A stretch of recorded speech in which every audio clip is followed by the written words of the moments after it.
Okay, so we've talked about one chart businesses before. And this is the idea that you could be the midwit in the midwit meme where you got to explain and analyze and give you 10 reasons why this might be a good idea, the pros and the cons, and you're overanalyzing it. Or you could just be the badass. And the badass, the Jedi, he just puts the one chart up and says, this is why I'm doing what I'm doing. I feel like I can rule the world. I know I could be what I want to.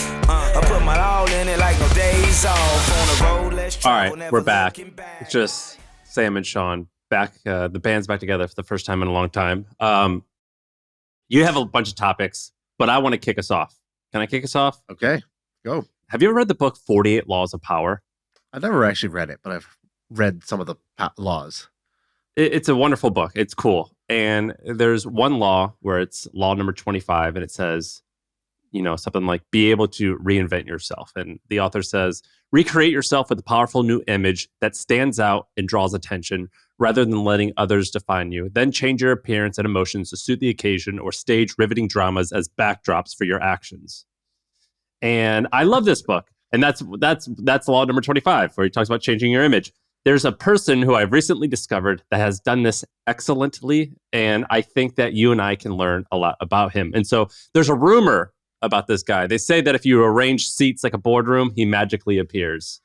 So this guy, listen to his background. So he graduated from Stanford. Then he went on to join Google at the age of 22, where he was the lead product manager and he helped create Google Maps. After that, he started this social networking site called FriendFeed, which he sold to Facebook, and Facebook incorporated it. And one of the big things that Facebook took from it was they actually created the like button because of it. He sold that for about $50 million. A few years later, he becomes the CTO of Facebook. After that, he founds a company that I can best describe as a note-taking company, but for enterprises. He sells that to Salesforce for $750 million. After a couple years, he becomes co-CEO of Salesforce, which I think, what are they worth? $100 billion more? I don't even know. Hundreds of, one of the biggest companies in the world. Then he becomes chairman of the board at Twitter. He's chairman of another really large publicly traded company that many people haven't heard of. They make security cameras. He's also on the board at Shopify. And last night, he was named chairman of the board of OpenAI. This guy's amazing. He's only 43 years old. Do you know who I'm talking about? The one and only Bret Taylor. That's right. Have you ever spoke or hung out with this guy? I had a dinner once. He was there, and but we were on opposite ends of the table. So he was at the far end on the head of the table that way. I was at the far end of the head of the table the other way. It was like a slope of success. It's like most successful person on that side of the table and least successful person over here. I was like the bottom of the puddle at the bottom of the slide there. So it was, he's a good dude though. He had good energy, good jokes. He seemed like a good time, but he also seemed like the guy that could flip a switch and be incredibly serious if he wanted to. So this guy's so fascinating, and I'll explain why. But it's funny that you're at a dinner with him because he credits that as being one of his reasons why he is where he is. And so starting at Stanford and then at Facebook, he started attending these dinners. And he said that Marissa Mayer, when she was early in her career, would go to these dinners. He said that Sheryl Sandberg was there. He Marc Benioff, or not Marc Benioff, the guy who started Zynga was there. He said that all these amazing people would go there. And that's actually how he got to know Marc Benioff from Salesforce, was at these dinners. And I was doing research on this guy, and there's very little stuff about him. There's not too much stuff about him given how impactful he is. And I found this old video about 15 or 10 years ago with him and Mark Zuckerberg. They're sitting at a table, and it's almost like a post UFC fight press conference where they're just sitting there, and there's reporters. It's really a press conference announcing the acquisition of Facebook, or a friend feed to Facebook. And he's wearing a scruffy t-shirt. He doesn't look good. His hair is messy, whatever. He looks exactly like you would think an early Facebook engineer looks. And so I watched this video, and then I see another video on YouTube where it's with him and the Figma founder at a conference. And he's wearing something like what I'm wearing, which is he looks like a corporate guy, but he's still got charisma. And the founder of Figma, Dylan, he asked him, what's been your biggest learning of your career? And Bret goes, well, I remember being at Facebook, and I was it just wasn't working out for some reason. And Sheryl Sandberg said something to me that changed my perspective. And the next day I said to myself, instead of getting the company to change to me, I'm going to change to do whatever the company or job that I'm at needs to have, whether that means how I dress, how I act. And what you notice is a shift in his demeanor, all the way from how he dresses. So he starts wearing different clothing. Sometimes when he's supposed to be this like tech nerd and someone wants to come up to him with engineering advice, you see him dressed like an engineer. Then he becomes Salesforce CEO. You see him start dressing different. He's wearing the classic plaid shirt, suit with brown shoes, the classic sales look. And it's really fascinating to see this guy's demeanor change. And later on in some of these videos with him, these interviews, the guy just like screams poise. You know, like when you think of the Salesforce CEO, you think of like one of these guys could be chair of an important board like Twitter. He just like screamed, like he definitely has charisma. He's got poise. He's not vulgar at all. He doesn't seem crazy emotional, but he smiles at the right times and he dresses like the part. And I thought it's really fascinating to see this guy's evolution and for him to say that at a conference. And I thought it was exactly what Robert Greene talked about, where he talks about reinventing yourself. And a lot of times, guys like you and me, or people listening, they think clothes don't matter. They think, you know, I'm just going to curse and people are going to think that I'm real and all this stuff. I've grown to think that's complete nonsense. That, like, you know, we act like we shouldn't play this bureaucratic political game. But I think the more we deny it, the more we actually need to embrace that. And Bret Taylor is a really fascinating person because that's one of the examples that I've noticed with him. Your takeaway from this whole thing, you tell this beautiful story. You have these amazing points, but the big one that stood out to you was you got to dress better. That was the whole thing? No, my point is that appearance and demeanors matter, and dress is one attribute of that. My point is that when I look at him, like, first of all, the guy's a genius. So when there's these stories about him when he launched Google Maps, they're like the code sucked, and over the weekend he rewrote it, and it was awesome. And by the way, the guy who tells that story is Paul Buchheit, the guy who created Gmail, built Gmail inside of Google, and was one of the co-founders of Y Combinator. And so for Paul Buchheit to go and say, he said in that thing, he goes, Bret Taylor's not just a great engineer. He's not a 10x engineer. He might be 100 or 1000x engineer. He's that good. To get a compliment like that, I mean, it's like Picasso saying, you know, this guy's handy with the brush, right? It's like, okay, that means something depending on who it comes from. Somebody who actually worked side by side with him. I think they co-founded FriendFeed together also. Yeah, so he's a genius. So like he has like that part. So there's no doubt about that. He's got, that's 90% of this or 80% of this. I mean, he's brilliant. But he does a really good job of making big shots like him. And so there's like an example where Marc Benioff was like, yeah, I used to attend these dinners with him, and he did a great job of asking good questions. And then he would like follow advice, and I could see that it was working. And he just did a really good job of learning. So and he those kind of like did a real those dinners are hosted by Michael Birch. So Michael Birch is hosts this like CEO dinner. Benioff's in it, Bret Taylor's in it. That's how I got to go to it. And I think we did an episode on this a long time ago, like called I went to a billionaires dinner or something like that. And I got to go as a guest. Like each time they host, there's like the mainstays, which is like Reid Hoffman and whoever. And then there's Marissa Myers in there. And then it's the host can invite young bucks, 2 or 3 guests, like new people, fresh blood into the mix. And so I was one of the fresh bloods, I guess, that time. Was it awesome? Yeah, it was awesome. I mean, it was amazing. You know, it's amazing to be at that table, I guess. The interesting thing was, like, I think I've said this before, which is if you want to stop making money the priority, hang out with people with a lot of money, because the conversation was not about business and money making and, you know, the markets or investing or hot deals, because these guys are like post-economic. They're past that. So it's not that they don't do those things. It's that's like, it's like if somebody brought their to-do list to dinner, it's like, oh, come on, man. Like, we're here to have a good time. What are you doing here? And so all the conversation at dinner was about things that were, you know, non-financial. It's like you got your status by having non-financially related things to say, if that makes sense. Yeah. Money was low on their hierarchy of needs. You were only addressing like the low thing that's super satisfied by them. But if you had a really unique experience, or you're like, oh, dude, I take this drug. It's this, you lick the back of a horned toad and you trip out for 4 hours. Everyone's like, tell me more. And it's like, wow, you guys really want to talk about tripping balls? It's like, yeah, that's what they want to talk about. Or it'll be, there was a neuroscientist there who was talking about, you know, all of his lab where he studies the brain and the effects of both these drugs, but also like a whole bunch of other interesting like psych studies essentially. And everybody was fascinated by the brain doc. It's like, if Huberman was at the dinner, it's like everybody wanted to hear Huberman. They didn't want to hear about, this great private equity deal that you did, and how you're getting, a 45% cash on cash return. That just doesn't matter at that table. And so it was to me, actually, that was the biggest takeaway was like at these things, like, humor matters, stories matter, different things matter. But like, it's pretty interesting to hang out with people who have achieved all the things you want because they no longer care about all these things. And it's a good reminder that, don't get too totally wrapped up in just the kind of the business only. Like I am a business nerd. I do like that stuff, but the people who have sort of have played this game at the highest level, they, their game is now about this variety of experiences and totally non-financially related things that they talk about. Yeah. By the way, sorry, one last point on that.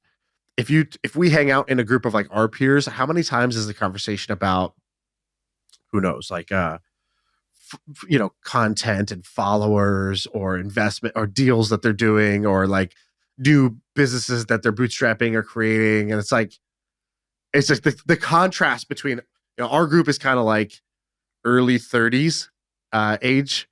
And then these guys were all probably like, closer to 50. And so, that in that 20 years, I think, what changes is, if you're talking about like, how this piece of content went viral and popped off and you got all these followers, like you're literally a loser if you're talking about that at that table. And so it's like at each table, what's the discussion like? And and the minimum net worth at that table was probably $500 million. Well, I was there, so no, the minimum was lower than that, but the median was probably that. Yes. Well, when you were there, so here's one of the reasons why I'm fascinated with this person is because smart people refer to him. And when I think of, I'm not in the league where I even totally understand chairman of the board and how it interacts with the CEO of a large company. But I imagine that it's like part therapist where you don't really need the answer, but you're good at asking the right questions. And in order to be a good therapist, you have to have this image, and a reputation and track record of like, this guy somehow helps me get to the right answer, or somehow like he's got that sensei vibe. And I don't know if he's particularly smarter than anyone else at that table. I imagine they were all just the best of the best. Was there something about his energy that stood out, or was everyone quite good at that? He was very poised. He had a booming laugh. And at about 2 hours into the dinner, he was like, that's all for me, boys. Jacket on, left. And the dinner like dragged on for like, another hour and people trickled out from there. But he was sort of like, I've had a great dinner. I also have things to do. And I own my time and my schedule. I'm out of here. And I thought that was like a very obvious, it was like a very obvious moment where he was like, cool. 80% of the meat is off the bone now. Fantastic. I got kids. I got a board to go be on or whatever. And he bounced. It was just that part was kind of funny. But again, I was on the other side of the table. I didn't talk to him directly too much. I will say a couple things. So I think your reinvent yourself is actually the right takeaway. I think this guy's had a prolific career as a PM at Google, then a startup founder, then CTO of Facebook, then startup founder again, but now B2B enterprise, and then sold that to Salesforce. And, they kind of, Marc Benioff was basically grooming him to take it over. Even the Twitter thing, he's not just a board member. Like he was the board member that basically forced Elon to stick to his offer. He stood up to Elon and basically forced Elon to buy and got an amazing deal for the Twitter shareholders. Whereas, Elon was applying a lot of pressure at that time and Bret stood up to him in a way. And he's just a trusted neutral third party. Like in crypto, this happened where there was this one guy who was this like meme poster, but the whole community just trusted this guy because he had been in it for a long time. Because he had been in it for a long time, he'd already gotten rich in crypto. So it didn't seem like he was trying to get rich off anybody or make a buck off anybody. He had a podcast, so people heard him talk. Is this guy Kobe? And he had a podcast, so people heard him talk all the time. And so whenever somebody needed to make a deal in crypto, it was like a bet, like a $10 million bet, they would just wire the $10 million to Kobe as a trusted neutral third party. And I just thought that was kind of amazing. Like this guy, there's no contract, there's no nothing. It's just a social reputation. And I think that's the Bret Taylor thing. Like they brought him into this open AI thing because he has a social reputation. People find him when they need somebody who's going to be a voice of reason, a stable third party, a trusted neutral voice. And that's just an interesting job to be done. So yeah, I think this guy's very fascinating. My point is to do the right thing is actually not terribly challenging. Like to be this Kobe guy where you're trusted. It's like, well, you just got to follow through no matter what. To carefully craft a reputation, I think takes a lot of discipline. And I find that to be challenging. And I'm really fascinated by these guys who are able to do that. You have to have a lot of discipline. You can't, like, everything matters, whether it's your dress, your website, Bro, all you that just stuff. are into dressing well right now, and you're looking for examples. You're like, see, that justifies my enthusiasm around this right now. Let me give you another example. So Josh Kushner. Wait, hold on. True or false? You had decided you wanted to level up your style before you had this epiphany about Bret Taylor, correct? Like recently, in the last few months. Somewhat. I want to figure out how to become more, I want to level up my life, and dress is one way to do that. What did Deion Sanders say? He said, dress good, look good, feel good, play good, that type of vibe. Yeah, okay, fair enough. Another example is Josh Kushner. So a lot of people know the Kushner because Jared Kushner was, I don't even know what his role was in the Trump administration, but Josh Kushner is another guy who's really fascinating. He has a similar vibe where he was 24 or 25. He started Thrive Capital. He came from wealth, so it's not like coming from nothing. But he raised money from, I think, Benchmark or General Catalyst, I think, in order to create this venture fund, invested in Instagram. A few years later, he starts Oscar, which went on to become a multi-billion-dollar health tech, I think, health insurance business. He started, what was the other one? It's not Compass. It's a real estate investment platform that is a fairly large company. And then throughout this OpenAI drama, as well as other stuff, he's been in the mix, and he's done a really good job of building up this reputation. If you go to Thrive, I think it's thrivecapital.com, their website, it says nothing. It literally just says Thrive Capital. Like you can't, but here's the thing is he does zero flexing, which in itself is the flex, and in itself is like the reputation building. Do you know what I mean? 100%. And I find it fascinating to figure out how are people shaping their image, and how deliberate are they being? Both of these guys' examples, I think they're very deliberate, even if they try to give the image of they're not trying. That in itself is trying. You know what I mean? Let me give you a different example. So a different guy, very successful, who has reinvented himself. And in my opinion, this is like doing money the right way. This is like what I want all my rich people to go do. Not all. If you're just wired like a psychopath, you got to go keep creating. You're Elon Musk. You got to go keep creating the next big thing. All right, fair enough. But here's something I do like. So traditional money path is, in our world, you start a company, you grind it out for 7, 8 years, 10 years, you sell it, you're rich, you take a year off, you travel, you get interested in health, you go on a health kick for a little bit, you spend time with your kids, and then you're just like, okay, this is cool, but I kind of like this in small doses. All right, I guess I'll now start investing. I'm a VC, I think. I start the vest materializes on top of your chest magically, and you're like, should I be on the board of this company? Am I Bret Taylor? You're on boards. You're writing important checks into important groundbreaking companies, and that's your life. And then you just do that life for a while, and then you say things like my founders or one of our founders is doing this. Yeah, you start using the royal we as if you're involved in those companies. You know, your 5-year-old, you're paying $82,000 a year to send her to kindergarten in San Francisco, and you made a donation, and there's a bench in the library with your name on it, although they kind of promised that the whole library would be named after you, but it's just a bench, and you're a little bit pissed off about that, but you don't want to say anything. Let's not cause a scene. And so, you know, this is your life. And here's an alternative. Okay. You are TJ Parker. You know who TJ Parker is? No. Who's this? TJ Parker was the founder of PillPack.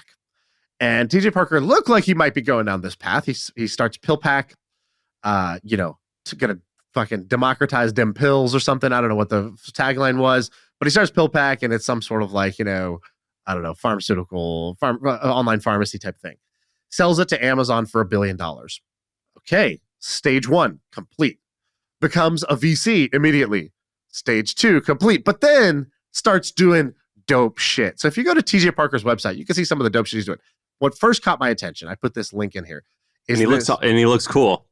Looks cool. First of all, looks more like Wim Hof than he does Jamie Dimon. So you already know this guy's going in the health kick, the right direction. He's out in nature. He's barefoot sometimes. Like he's doing that kind of thing.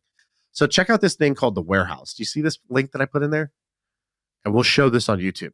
And if you're not on YouTube, pause the podcast and just question your life. And then go to YouTube, type My First Million, and start watching us, all right?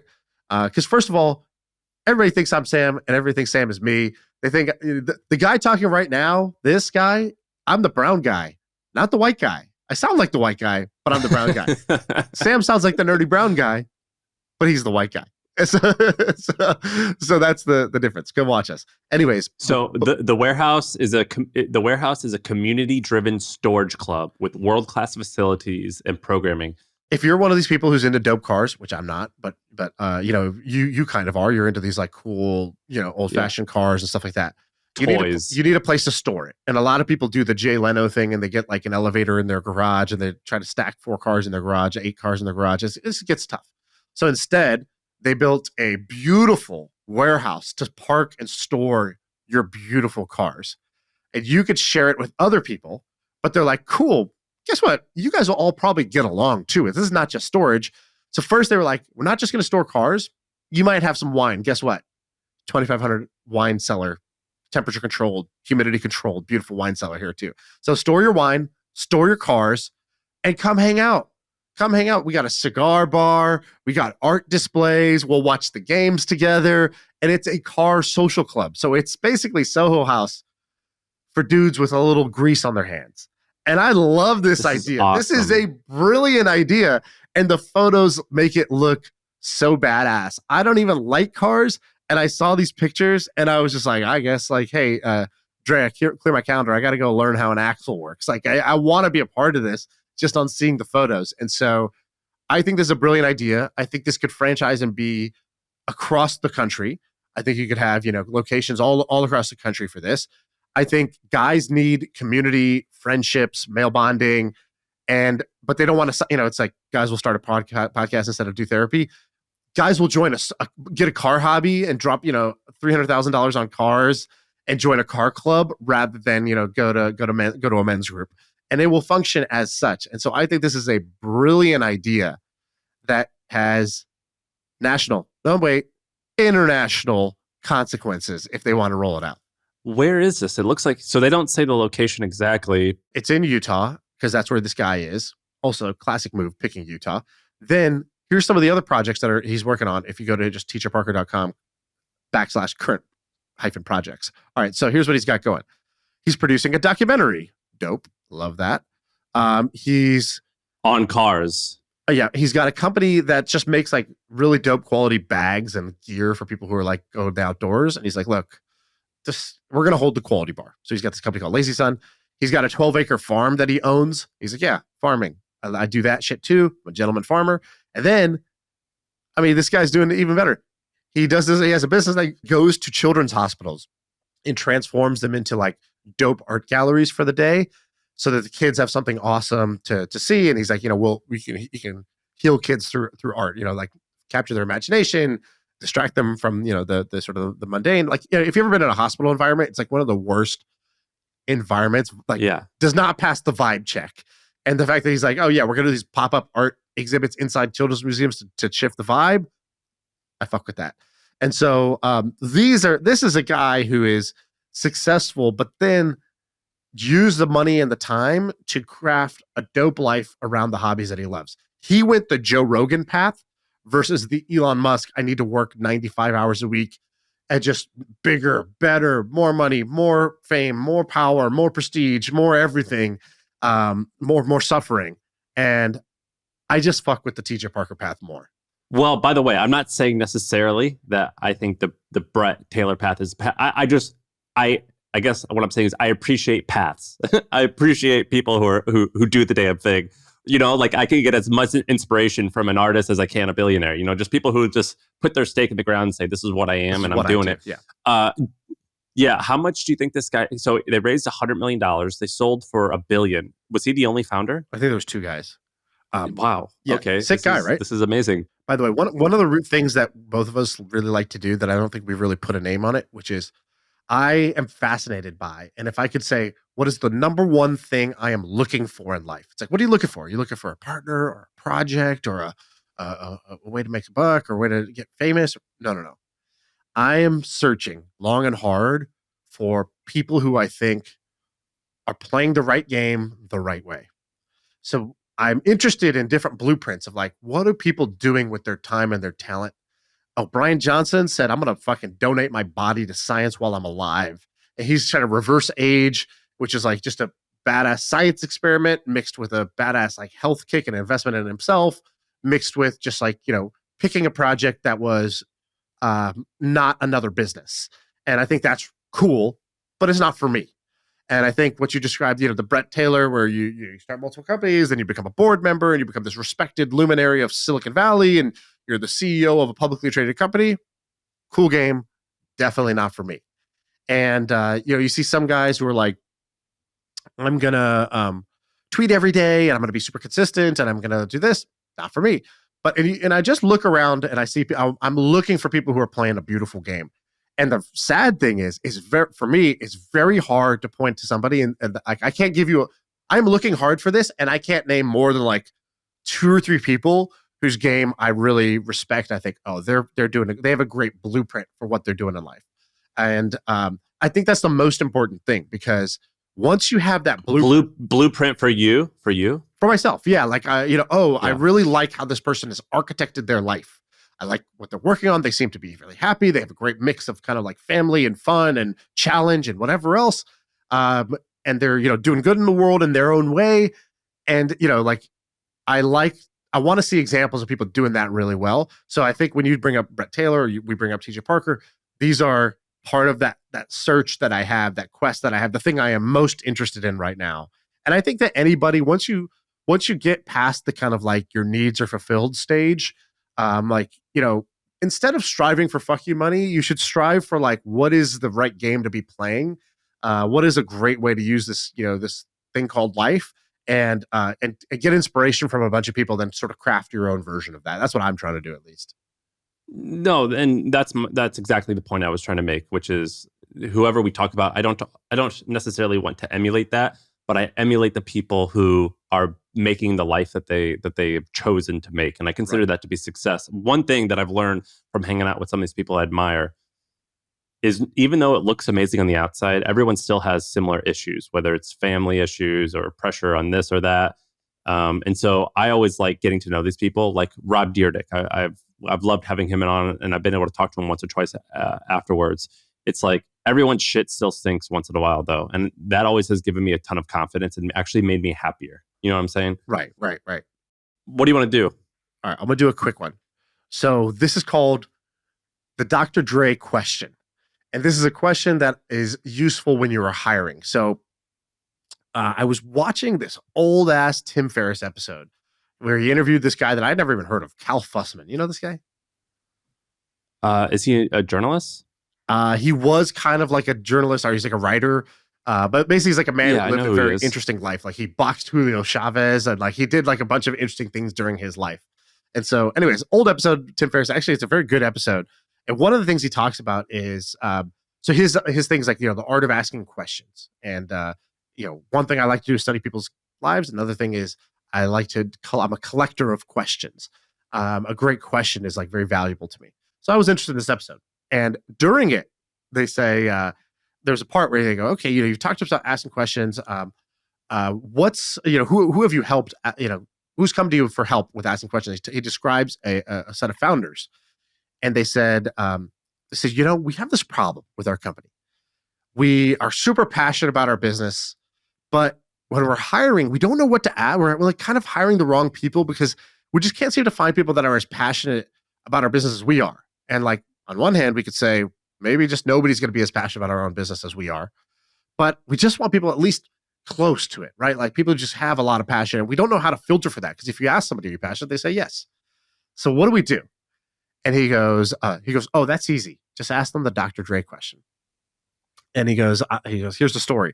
He goes, I was interviewing Dr. Dre when he was like a journalist. And he's like, I said to him, hey, Dre, Doc, what's the longest that you've gone? What's the longest that you've gone on a project without sleeping? And he goes, oh man, when I'm really into something I care about, I'm in the zone. I don't even think about sleep. I forget to sleep. I'll just keep going until it's done or until I, pass out. It could be 72 hours. And he goes, so I took that idea, 72 hours. He goes, just ask a person this. What's the longest you've ever gone on a project you were passionate about without sleep? And their answer will tell you a lot. Either they'll struggle to even come up with a number because they've never actually had an obsession, a project they're so passionate about that they kind of became a degenerate. They let other parts of their life go, like sleeping and eating and talking to people and answering the phone, and they just got completely lost in it. Either that will be unfamiliar to them, or it'll be familiar to them, and you'll be able to tell that right away. So that's a fork in the road. And he goes, and it'll tell you a lot about the person. If they say, you know what, I get 8 hours of sleep every night because I function best when I'm like that and I'm fully charged, and you'll know, okay, you might not be the right person for this. You might be right. That's what I want in my CFO, but it might not be who I want as my, head of product, right-hand man during, while we're figuring out this project from scratch. And so the Dr. Dre question, I thought, is a wonderful little thing I'm stealing, a question I've collected in terms of being able to find the people that have that same streak of obsession and degeneracy that is like, if you have that, it's a very high likelihood that we can work together or we get along. What's your answer? 48 hours would be mine. I've never done 72, not even close, but 48 hours for sure, multiple times. And the funny thing is, it's on really stupid stuff. Like I basically did that with that All In video the other day. Like I was up all night basically editing it, and then because I was like, I just want to ship this, I want to finish this, and I also don't want to work on this for more than, like, I gave myself a day to do this. So I'm just going to work nonstop for 24 hours on this. And I was like, that day I was a bad dad.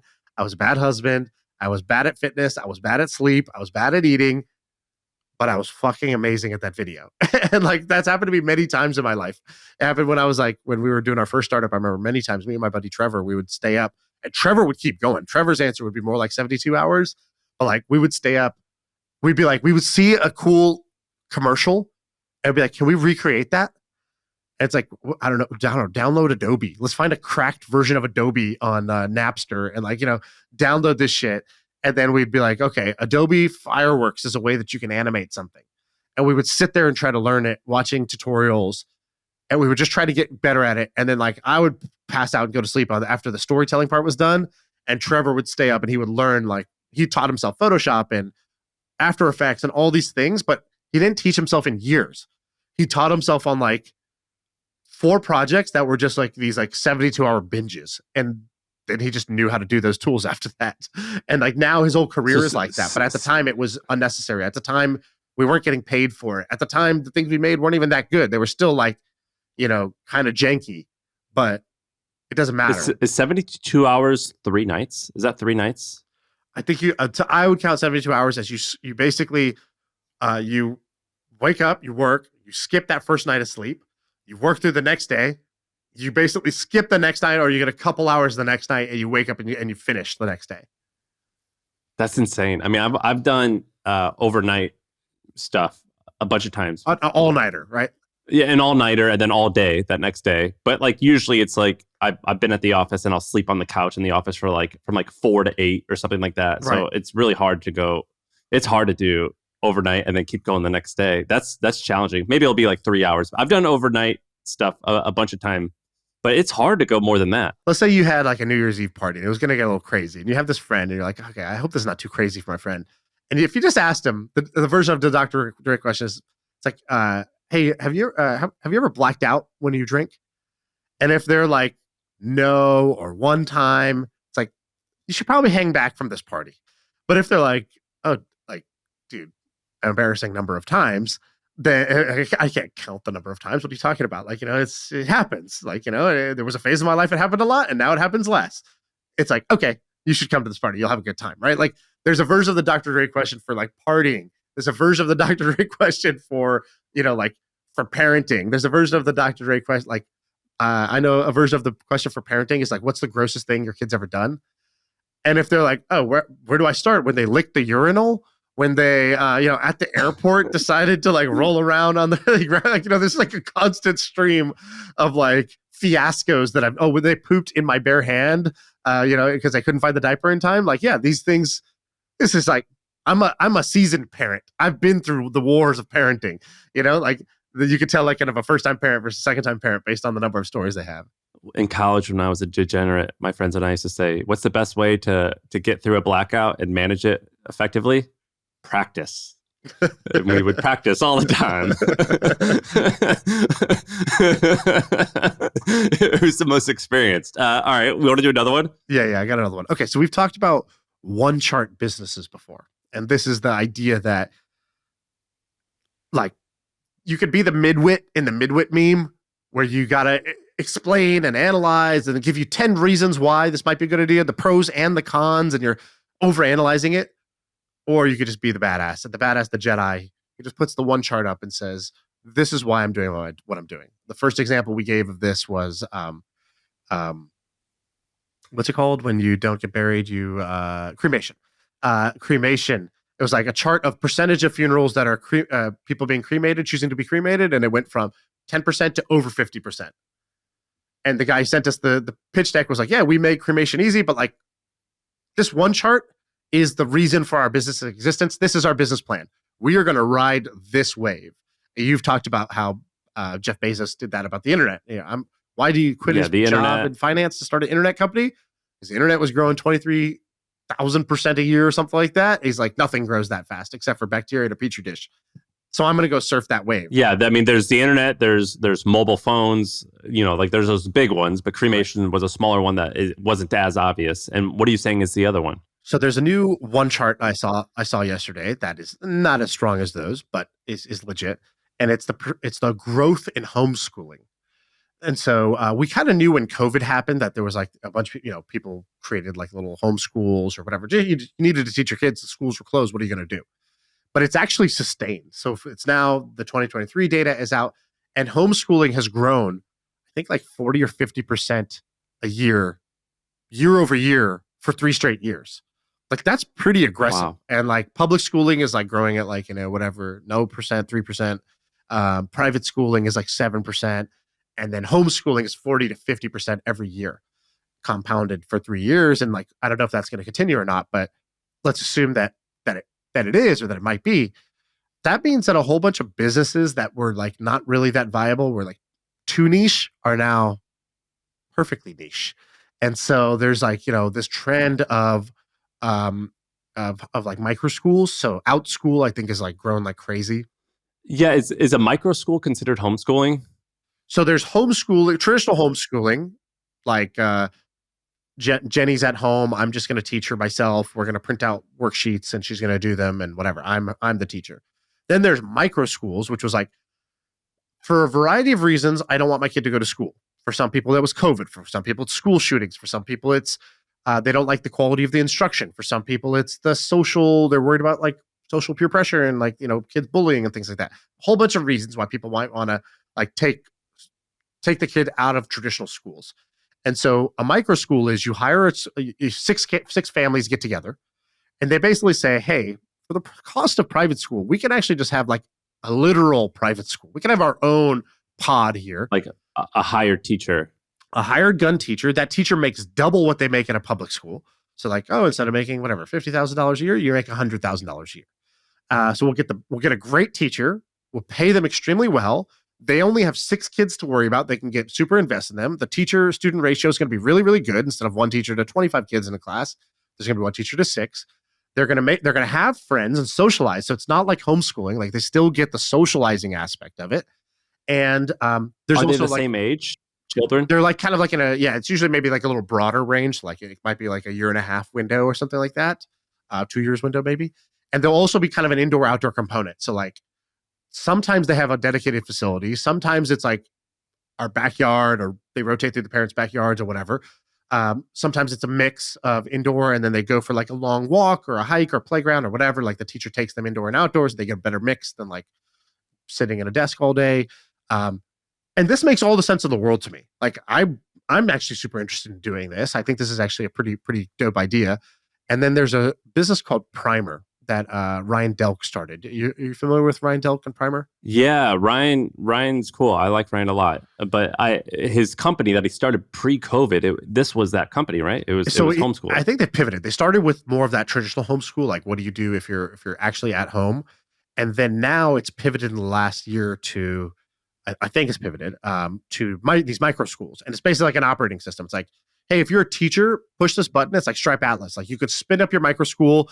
It'll be compliant with your state's regulations. You'll be able to accept all the school's choice vouchers. So that's the other one chart in this, is that the number of, like, I don't know this space very well, so I might get this slightly wrong, but apparently there's like a school's choice angle where, like, as a parent, you get like a $10,000 voucher and you get to go shop around and figure out what school is the most worthy of getting your tuition. So the government, instead of just paying the public school, pays the family. The family shops around with that voucher and picks the school that's doing the best or that sells themselves the best in order to send their kid there. And so the schools have to kind of earn all the federal funding or state funding that they're getting from the government. Makes a lot of sense. So now that thing is on the rise. Like the number of states that do this voucher program has gone up and up and up like crazy. And there's now thousands of, these like vouchers that are very high ticket vouchers. So if you build a successful school, you can attract these vouchers. You can basically get a bunch of revenue that the government has given the families to pay you.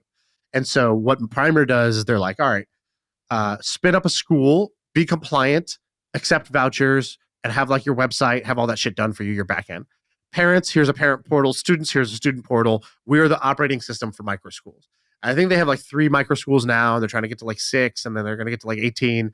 And, each of these micro schools basically generates like, I don't know, $75K of profit for the owner right now, or could become $100K of profit for the micro school owner after you pay the teacher. So let's say you might, if you're the teacher and you do this, you might be able to make 75 to 100K on the teacher wage, plus another 75 to 100K for your little franchise school, the little Chipotle that you built here. And so I think this is kind of a cool trend. And I don't know if their company is going to be the winner, or like what's the right wedge to attack here. Like I would invest in this. Yeah, I was going to ask, is this... The team is too legit. The price is going to be too high. They've already raised a bunch of money because they've been going at this for years. And he's very like well-connected in Silicon Valley. I don't even know the price, but I already know it's too high for me. But I think this idea is actually really great and highly investable because of where the puck is going. Would you send? Are you gonna your kids are gonna be close to school age? Are you gonna consider this? Yeah, I definitely want to consider this. I want to either make my own pod or find a school or a pod that's around here. Like my daughter's about to go to school, and or she goes to like a preschool right now, a couple 2 days a week for 3 hours early, just to like get acclimated. And it's kind of underwhelming when you go, because you're like, oh, this is like, you can pick up the toy and be like, this is from 1984. Like, is there new stuff anywhere here? Or like, one teacher is supposed to manage all of them. Like, that's tough, right? Like 10-to-1 student teacher ratio. That sounds really high. I guess I could go shop around and try to figure this out. But I don't know. I'm willing to be sold by a service like this. I'm ready, and I think a lot of people will be. Yeah, I'm willing. So I went to private school almost my whole life. In St. Louis, you go to private school, and private school sounds a lot fancier than I'm describing. But my grade school was like $800 a year, and then I think my high school it was like $10,000 a year. Nowadays, I met like a lot of private high schools are like $50,000, which was crazy. Mine was nothing like that. But my favorite part about it was that the teachers could do things to me that public school teachers couldn't. Whoa. Yeah, that sounds weird. They would touch me in a great way. Meaning, when I was being an asshole, I remember one teacher, I was in the hallway and I was being rude, and he kind of pushed me against the locker, and he's like, "What the fuck is your problem?" And he like grabbed me by the collar, and I had a little bit of fear. And I remember thinking, all right, I got to act up, otherwise there's going to be consequences. Whereas my mother was a public school teacher, and she mostly worked with handicapped kids. And there'd be times where like the kids would like literally shit themselves, and she's like, I can't go to the bathroom with you. I'm not allowed. And I remember like the difference in how much they could like care and like where that line was, and it made a big difference to me. So at the private school, that was allowed, or this teacher just crossed the line and it happened? Because it sounds like that probably wouldn't be allowed to like grab a kid by the collar, shove him in the locker, and be like, "Hey, kid, get your shit together." The way that I'm describing it's a little bit more serious than it actually was, but it was just like I remember I was doing something stupid in the locker in the hallway, and the teacher just got in my face and kind of just like not like aggressively, just kind of pushed me, and it's like, "What the hell is your problem?" Right. Like that type of thing. And like there was other times where like I got in trouble at home, and like I had to go to the teacher in private school and tell them what was up, and they're like, all right, we'll help you out. Like I remember the line was different as to what. And I also, by the way, in high school I went to an all boys school, which I freaking love. All boys schools are awesome because there's like I remember being in 9th grade, and like the captain of the football team could also be in a play, and like I remember like when kids came out as being gay, like at first you're like, oh, we're gonna tease them, then it's like, no, we are not here to impress a girl. Like we can all be homies and buddies. Like there wasn't as much of a cool kid club. Anyway, I loved all boys schools. But I remember in the private school, they could just do things that my public teacher mother couldn't do, even though I felt it was incredibly necessary. And just the rules are different. And I really appreciate that private school environment. So we're debating at our home, even though we've got plenty of time, of what we're going to do with our kids. I'm a private school, or I would totally absolutely do one of these micro schools. I think this is awesome. The only downside is like, are you going to be a weirdo? You know what I mean? That is like my biggest fear, which is, are you going to be the wrong type of weird? At least they're with other kids, right? Like it might not be, because I remember a lot of the source of social anxiety when I was a kid was the fact that, I mean, I just felt like I was like, have you ever watched like Finding Nemo, where he's like, he's looking around and all the other fish are swimming really fast and nowhere to go. And it's like, that's how I felt most of school. I just felt like everybody else knew where to go, knew what to say, knew what to do. And I was just sort of like lost, I guess. And I don't think I was actually that much more lost than anybody else, but it certainly felt that way. And there was like, because it's so big, it's easy to be lost. It's easy to be lost in the shuffle. It's easy to just be quiet. And, the teachers he's just a quiet kid. That's it. You sort of give up on them. You just sort of label them. That's who they are. I don't have time to go rescue every quiet kid and try to get them out of their shell. Whereas I think if you're in a school of like 6 to 8 kids, even if you're on the quieter side, I think the teacher and just the dynamics would allow you to come out of your own shell a little bit more, because you could be more of a big fish in a small pond. And I think that's really good when you're almost like trying to get your legs under you and trying to get your social legs under you. Yeah, I think for a lot of personalities that could be beneficial. You and I have a friend whose kid went to an alternative style school where there was like no homework and like no teachers. They were guides and all this thing. And like, he was like, man, he's just like lacking structure. So he sends him to like a Catholic school where it's like you're there at 8, school ends at 3, you have homework, and the kid needed the structure. He needed the discipline, and he started thriving in it. And so I get nervous because a lot of people, they just need to learn how to, in order to be successful in life, they got to figure out how to follow rules, how to work within the rules and not be free roaming all the time. And they need to figure out how to master grade school so they can get into a good high school. They got to master high school just so they can get into a good college. And they have to do good in college just so they can get a job with a high starting salary. And then they're going to do that until 55 or 65, but they're going to retire and they're going to have grandkids. Like, for a lot of people, I think that linear route of discipline is the right decision. And I get nervous with some of these schools that would happen. Of course, you and I are always going to say, our kids are going to be different, or we're in a different situation and we're going to figure it out. Maybe that's true. Maybe that's not true. But that's what I get nervous about some of these schools. Yeah. I think it's definitely, but you also wonder how much of it's self-fulfilling, meaning like how much of it is nature versus nurture, and like, if you had that environment, or if that was the expectation or the norm for you, that you were not expected to go down that linear path that you just described, that you'd be like, well, I guess that's what I'm doing. Like, my wife, she grew up and in her family, everybody did business. So for her, even when she had a job in her head, she's like, oh, this is the temporary part before I have my own business. And sure enough, now she has her own business. Like, like that happened. Whereas for me, I grew up, every single family member, aunts, uncles, cousins, parents, everybody, it was what you described. Good school, get to good college, get to a good job, get a good salary, get to a better salary, over time, work your way up, become a good manager, right? Whatever it was. I knew 0 people that did their own business. Now, I'm lucky that I got off that track and I was able to go into the world of business through other influences, but that was not the default. And in fact, I think if I played my life out, 8 times out of 10, I would have been on the job side, just because that's all I knew. That's what normal was. And, I think if there's any like takeaway there, it's, if you want something, if you have an inkling that you want something out of your life, you got to go where that's normal. That's why I liked moving to Silicon Valley. It was very normal here for people to be starting a company with a half-baked idea. And that was what the smart, capable people were doing. It's not what the fringe weirdos were doing. Whereas everywhere else I lived, anybody who's like, I quit my job, I'm going to go work on this app for checking into restaurants, people would have been like, this guy's just weird and he's off track. And so, in Silicon Valley, if you're like, hey, I took this job at this, I'm working at JP Morgan. It's like, bro, you better have a side hustle if you're trying to get any respect around here. That is not what's the respected path. It's literally just moving. My body moved me in the direction of who I wanted to be because I just moved my body into a place where the norm and the default and the expected was you're going to go create a company, right? That's what we do here. And so I kind of think it's the same thing with schooling. Like if you're in a school environment that expects you to be creative or dynamic or work on projects and not just be sit down and take tests, I think that's it's going to be self-fulfilling in a way. Dude, I remember being in San Francisco and I would meet people who worked at JP Morgan or just had a normal job, but they would introduce themselves as the founder of this thing. And we're like, what is this thing? And oh, it's just it's just a project I'm working on. But I used to make fun of that back then. I kind of like it though. I kind of like it. Like their side hustle or their main work at JP Morgan. No, well, I'm gonna get this app off the ground, but as a side hustle, I worked 9 to 5 at JP Morgan. yeah, exactly. And no, they turn into cheating husbands.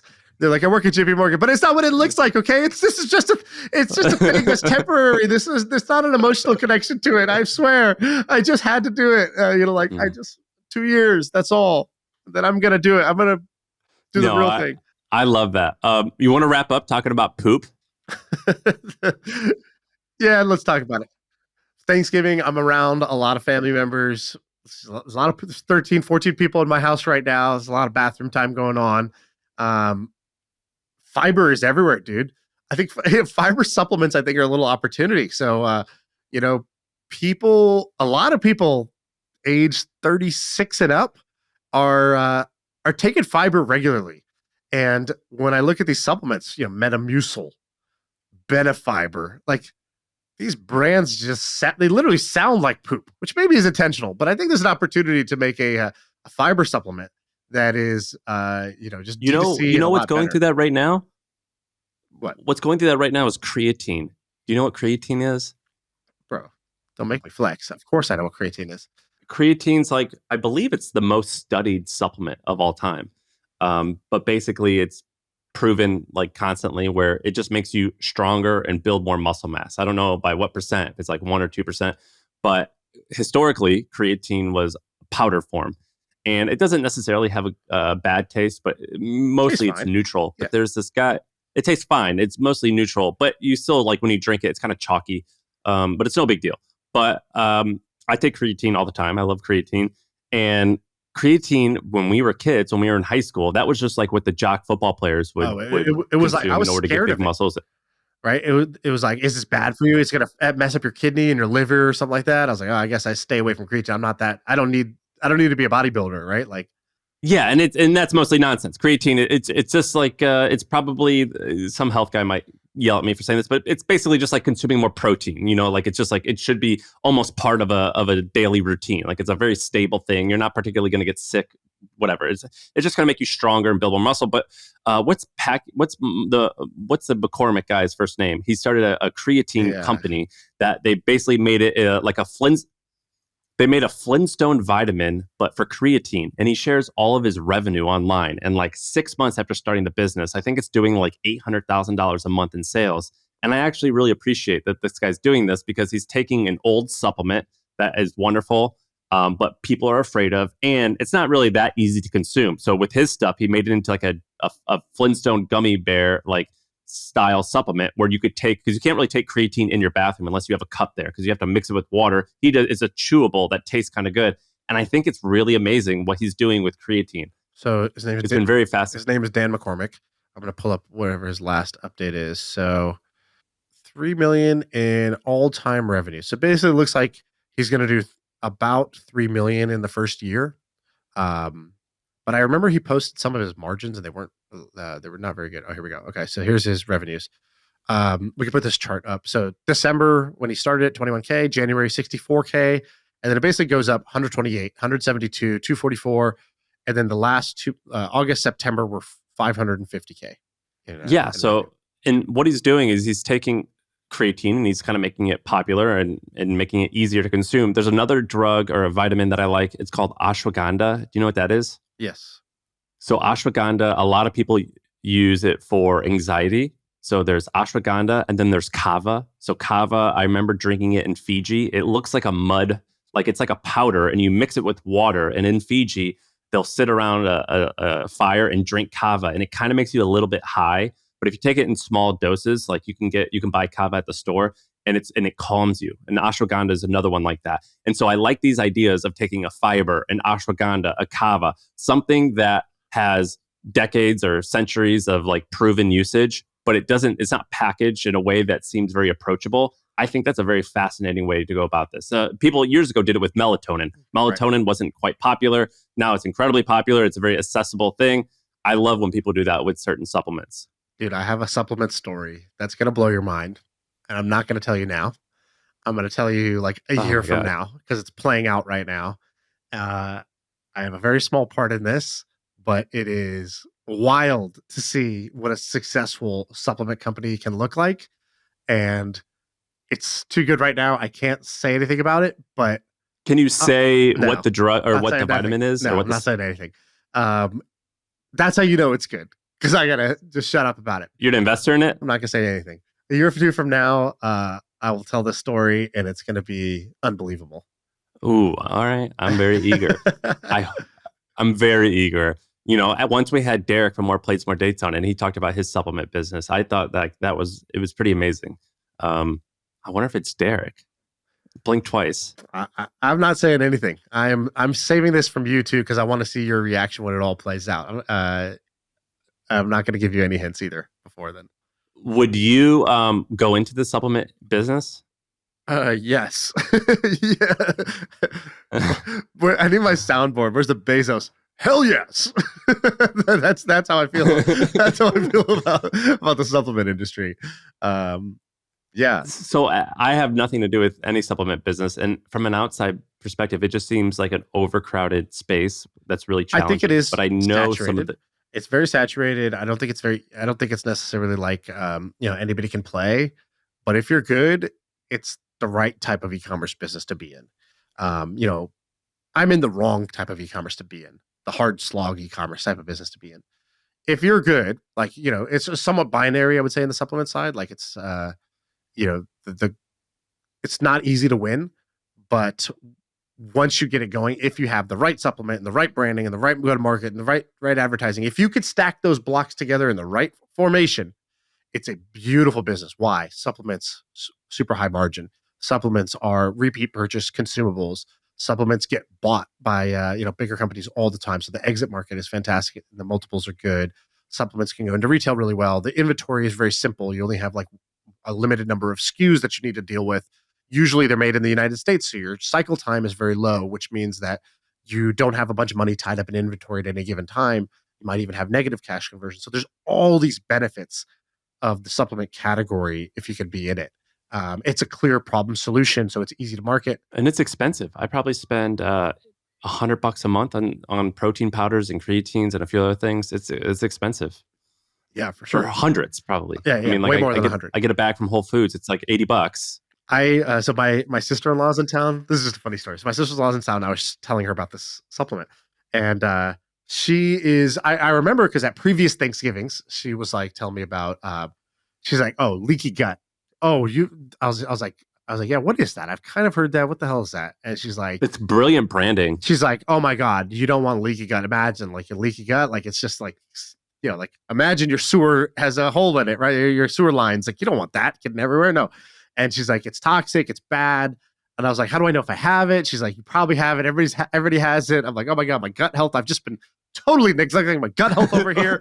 What am I doing? I'm sleeping on my gut health. My microbiome is just a fucking mess right now. And I was like, I was like, hey, are you still into leaky gut? She's like, I was like, scale of 1 to 10, how into leaky gut are you? That was last year. She goes, 500. I don't stop thinking about my gut. And I was like, so tell me, and I literally recorded, I have a voice memo of her describing all of the things. She's like, oh, fiber, yeah, you got to have this fiber is bad because look, it has all these extra ingredients, natural flavors. You don't want that. You want this other one. It's super clean by Garden of Life. It's got the 3 different source of fiber because then you get the blend. And when you get the blend, the 3 fibers, and she's like drawing these diagrams.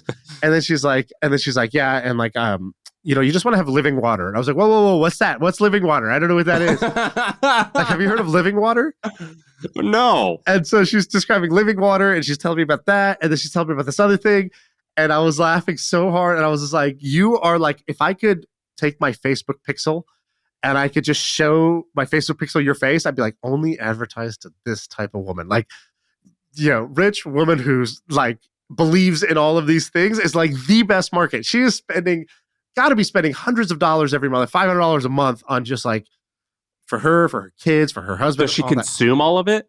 And then she's like, yeah, I wish she's like, I'm not even taking all the stuff I should be taking. I wish I was more on top of it, but I'm so busy with life. So that's why to supplement for it, then I do my water fast and then I do my 3-day water fast because it's a detox. And I was like, you do all the things. And that's really what you want is like, if you're going to build a product like this, you are advertising to these women in women across America who are like, there's this demographic of women that will buy all of these products.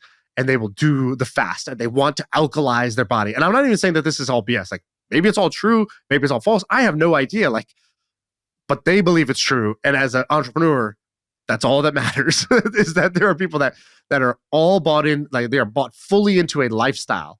And in that lifestyle, you could then tack on other angles. So like, who knew that water could be dead or alive? I didn't. That's a product positioning play, right? Who knew that you could sell, collagen and like all of these different angles to doing, to improving the quality of somebody's health in their body. And it's just, can you tell a story? If you could tell a story, because she told me all the stories, she basically played back to me, Facebook ads that she's read, and then gone down the rabbit hole of reading about. And if you could tell the right story, that's fantastic. Like when Craig Clemens was on and he talked about probiotics and how he basically created the probiotics revolution. Did you listen to that episode? Do you know that part? No, I didn't hear that part. You've heard of probiotics. Probiotics were like a semi-big deal. Have you ever heard of prebiotics? It's like 5-minute abs. Craig Clemens taught the world about prebiotics. Yesterday, when she was talking, she talked about prebiotics. And I'm like, my friend literally like created that word. Like there wasn't like, maybe it existed, but nobody knew about it. And I don't know if you've seen this, but Craig has this video that he created. This one ad that he talked about on the pod, so I can share it here. He created one ad called The American Parasite. Have you ever heard of this? And like Joe Rogan tweeted it out and he goes, yo, this video's freaking me out. This is back then. It's 15 years ago now. And the video is like hard to even find online. I found it, but like there's this ad called American Parasite. Does it look like a direct marketer video? No, this one looks a little different. This looks like a TED Talk where, have you ever seen the draw during a TED Talk? Like there's a TED Talk voice, but the hand is drawing on a whiteboard, like what the guy's saying. It's kind of like keeps your attention. So it's, I see. I have it up. And it's been viewed a lot. And so Craig described this on the podcast. He's like, basically this video went insanely viral. And I've heard him share on other podcasts. So they started with a long form sales letter. And they were selling these prebiotics, and they did like 10K. The first day they spent 10K, and they spent 4 or 5K. They made 50K. He's like, holy shit! They did that again, and they sold out within like a week. So then they made a big bet. They ordered $1 million of inventory for the prebiotic because they believed that this thing would sell when it comes time.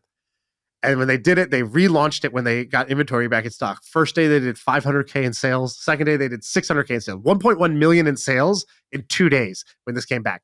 And he created this video ad.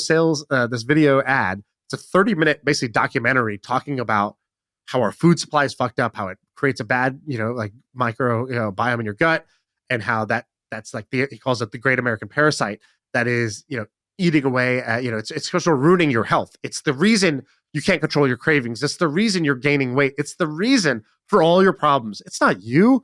It's this parasite in your stomach. And isn't that a convenient explanation that somebody wants to wrap their arms around?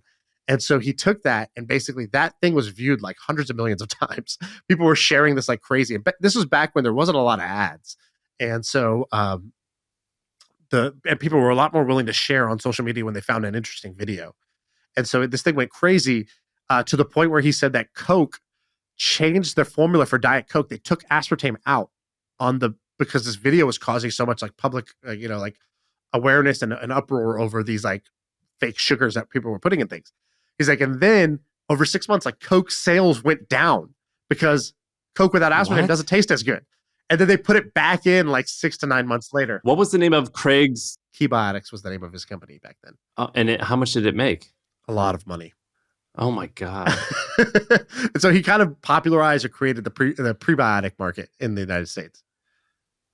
Oh, but that's insane. Yeah, I'm looking at it now. Have you heard of do you know Ancient Nutrition? Yeah, that's the Liver King guy?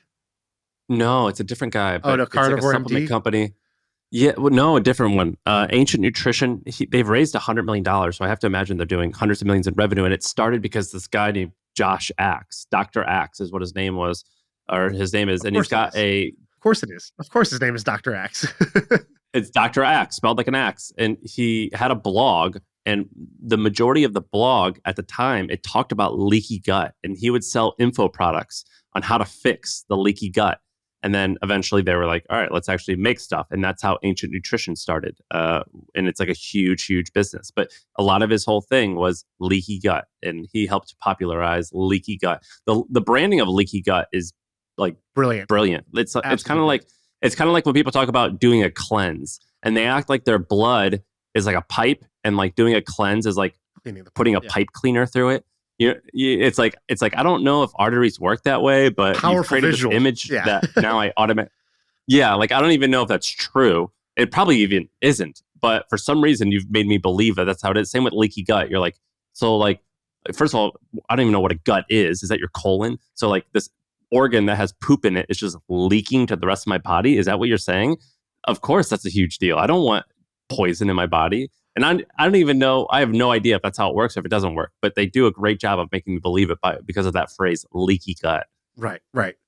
Yeah, Scott Adams, I forgot what he called it. Like he had these two words that he said. He said he had one that was called a linguistic kill shot, and he had another one that was about visuals.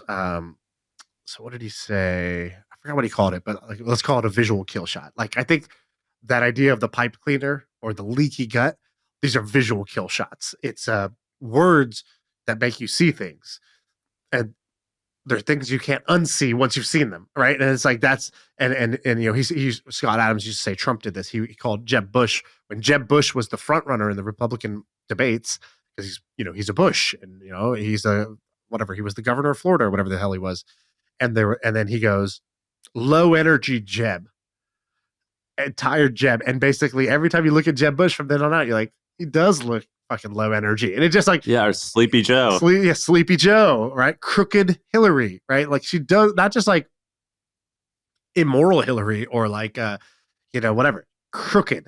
It's a visual word, right? The wall, it's going to be a big, beautiful wall, right? Like he wasn't saying better border control policy. He said, we're going to build a big wall, beautiful wall, biggest wall you've ever seen, right? Like you have a visual of the border being strong and protected.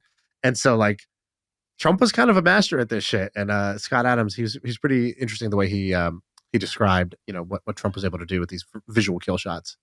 Okay, well, in 1 year, we're gonna play the clip of you saying, "I'm not gonna tell you now, but we'll tell you in a year," because I'm very eager now. You've got me on the hook. You've used it's a good one. You've gotten me. You've gotten me hooked. I'm so eager to know who it is. I'm eager to know everything about it. So I guess we'll end there, and you got to come back in a year and tell me. Done. All right, that's the pod. I feel like I could rule the world. I know I could be what I want to. I put my all in it like no days off. On the road, let's travel, never looking back.